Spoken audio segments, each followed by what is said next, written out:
নমস্কার বন্ধুরা, আশা করি সবাই খুব ভালো আছেন। আমার আরও একটি নতুন ব্লগে আপনাদেরকে স্বাগত। আজ আমি আপনাদের সঙ্গে শেয়ার করব বাটার পনিরের রেসিপি। তো চলুন দেখে নিই কীভাবে আমি বাটার পনির বানাই।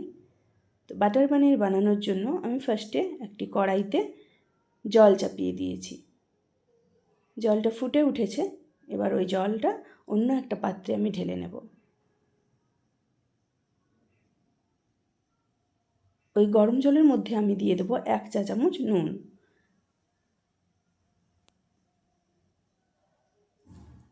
এই নুন গরম জলটা আমি রেডি করে রাখলাম এর মধ্যে পনিরগুলো ভেজে দেব বলে। পনিরগুলো ভেজে নুন গরম জলে ছাড়লে পনিরগুলো খুব সফট হয় এবং পনিরের ভেতরে নুনও ভালো করে ঢুকে যায়। এখানে আমি কড়াইতে তেল গরম করে নিচ্ছি। তেল গরম হয়ে গেছে, এবার পনিরগুলোকে আমি ভেজে নেব। পনিরগুলো হালকা করেই ভাজবেন আপনারা, কারণ পনির বেশি ভেজে নিলে পনিরটা শক্ত হয়ে যায়।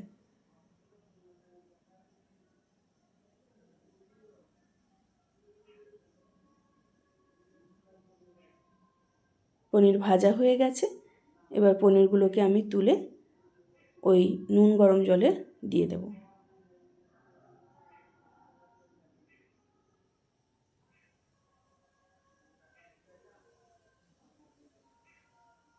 সবগুলো পনির তুলে নেব।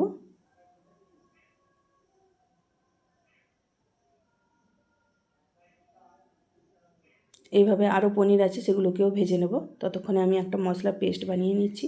মশলার পেস্ট বানানোর জন্য আমি মিক্সিং জার নিয়ে নিয়েছি। ওর মধ্যে দিয়ে দিচ্ছি 20টা কাজু, 1 চা চামচ চারমগজ, 2 ইঞ্চ আদার টুকরোকে এভাবে কেটে নিয়েছি, আর দিয়ে দিচ্ছি 2টো কাঁচা লঙ্কা, আর দেবো একটা বড় সাইজের টমেটো। আর এখানে দিয়েছিলাম আমি 3 টেবিল চামচ পোস্ত। পোস্তটা ভিডিও করা হয়নি। আর সামান্য জল দিয়ে একটা স্মুথ পেস্ট বানিয়ে নেব। এখানে ওই পনির ভাজা তেলেই আমি কিছুটা বাটার দিয়ে দিলাম।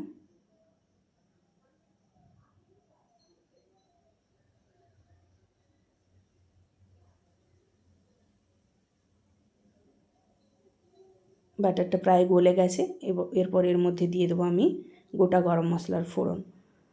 গোটা গরম মশলাতে আমি দিয়েছি 2টো এলাচ, 2টো লবঙ্গ আর 1 টুকরো দারচিনি।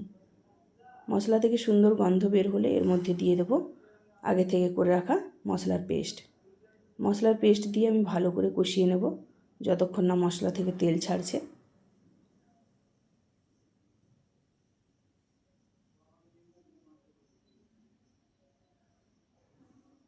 মশলা থেকে তেল ছেড়ে এসছে, মশলা কষানো হয়ে গেছে। এর মধ্যে পরিমাণ মতো জল দিয়ে দেব।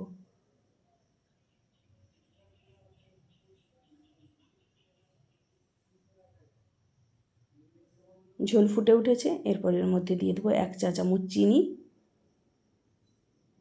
আর দেবো কিছুটা নুন। আগে থেকে পনিরগুলোকে নুন গরম জলে ডুবিয়ে রেখেছিলাম, তাই পনিরের মধ্যে যথেষ্ট পরিমাণে নুন ঢুকে গেছে। তাই আমি একটু নুনটা বুঝে শুনেই দিচ্ছি। আপনারাও নুনটা একটু চেক করে দেবেন। এরপর এর মধ্যে আমি দিয়ে দিচ্ছি ভেজে রাখা পনিরগুলো।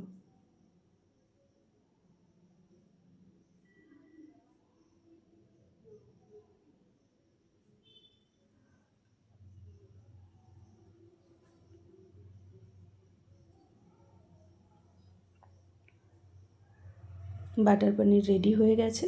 এরপর এটিকে আমি একটি সার্ভিং বলে ঢেলে নেব। আমার রান্না যদি আপনাদের ভালো লেগে থাকে তবে প্লিজ একটা লাইক করবেন, কমেন্ট করবেন আর বন্ধুদের মধ্যে শেয়ার করবেন। ইউটিউব থেকে দেখে থাকলে আমার চ্যানেলটি প্লিজ সাবস্ক্রাইব করে দেবেন।